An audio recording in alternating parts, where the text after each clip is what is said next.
Hey everyone, I'm Cameron Porter with Robin Hood Studios. Today we're doing part one of a probably three-part series. We'll see if we can do it in two, but it might be three, on how to write a script.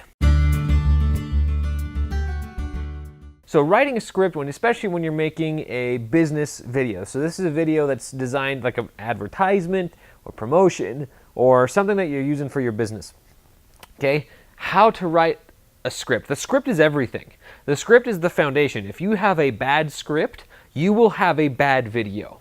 If you have a good script, then at least you have the starting place. Then you have to do everything else right too. But you cannot get a good video with a bad script. So you have to put a lot of effort and time into your script. In a lot of projects that we do here at Robin Hood Studios, we spend more hours on pre-production, on scripting and storyboarding, than we do shooting or editing. So it's a big deal. The first thing before you ever start writing, you have to understand marketing. You have to understand some basic concepts about marketing, including specifically how video relates to marketing and how video helps you accomplish your marketing purposes. So all of marketing comes down to answering two questions. Okay? Number one, what does the audience need to hear? And number two, how do they need to hear it? Okay? The entire industry of marketing exists to answer and then execute upon the answers to these two questions. Number one, drive a purchase decision. So you figure out who your audience are and what you want them to do. The answers to these questions are for a specific piece of marketing. Your audience for a brochure is probably going to be different from your audience for a video. And what you want them to do as a result of reading the brochure, or what you want them to do as a result of watching the video, are probably different as well. For example, for a video, your goal may very well be to get them to your website. One of the most common mistakes that we see is people try to make a video that takes people who've never even heard about the product before, or the service before, all the way to making a purchase decision.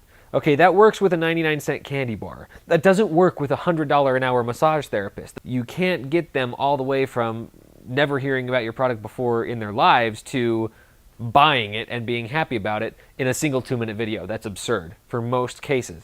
Okay? Next, how do they need to hear it?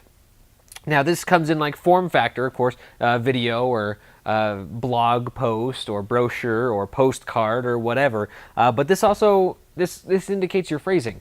Okay, how do they need to hear it? As in, who is delivering the message? If you're targeting specifically farmers and ranchers, if that's your target market, well, yeah, you got to get a cowboy up there. That's how they need to hear it. They need to hear it from the mouth of a cowboy. So that's who you cast. You find a cowboy or find a rancher or find a farmer who looks and sounds the part to relate with that audience. But to answer those two questions, you obviously need to find out who your audience is. You need to know your target market.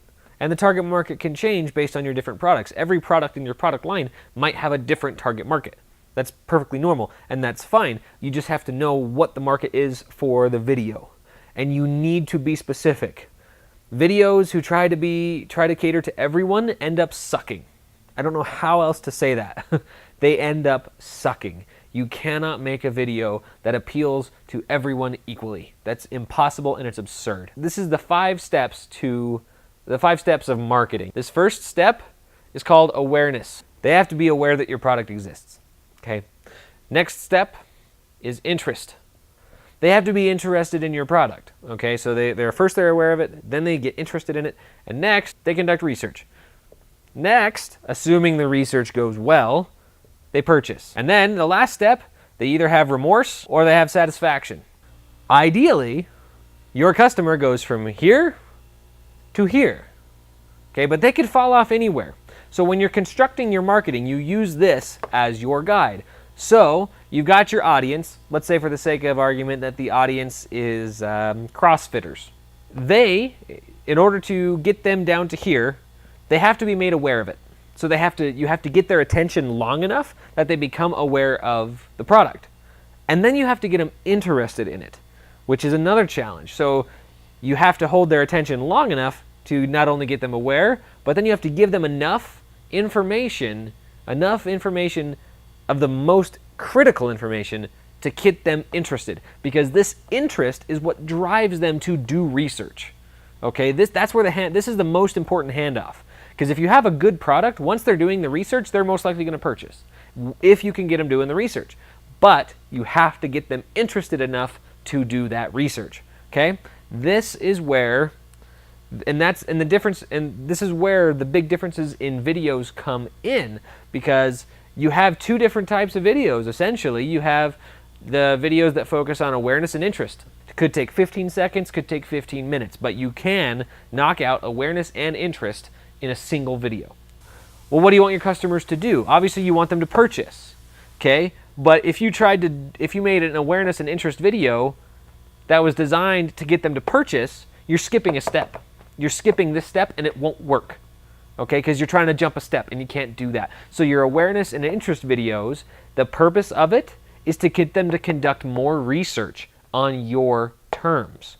Okay, so typically you've got a Facebook page, you drop a video on your Facebook page, you spend some Facebook advertising to promote it. The goal of that video typically is to get them to your website. Get them to your website where all of that boring but critical information is. So you're making this for these CrossFitters, right? You're just doing awareness and interest.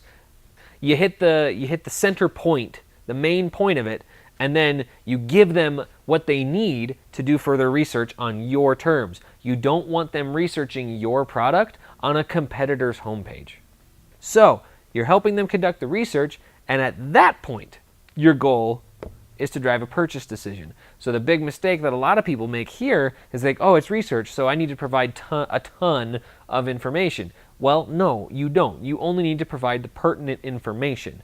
Okay? If you are making a nootropic, which is a type of health supplement designed to improve brain function, you probably need to talk about the ingredients. You need to talk about the specific ingredients. If you are Dove chocolates, you don't need to talk about the specific ingredients that go into your mixture. Okay, so it all depends on your audience and who you're catering towards. What information do they need? What information do they want? And what information doesn't matter? This is all crucial stuff to understand in order to craft a good script, because hopefully it's obvious why, but as you brainstorm and just throw ideas out onto the paper, these will help you filter those ideas. These will help you know, okay, well, what is the right thing to say? What is the wrong thing to say? If you know what stages of marketing, what stages of the consumer process they are going through, that you're trying to get them through, awareness and interest or research, then you can know, okay, well, this information is not what we need. Oh, this is too long. This is too much. What's the most crucial thing? What's the most critical thing? What do they need to hear in order to drive research? What do they need to hear to get from research to purchase? Okay, so that is why this is phase one. We can't teach you jack squat about writing a good script unless you understand this first. So thanks for bearing with me. I will talk to you next week.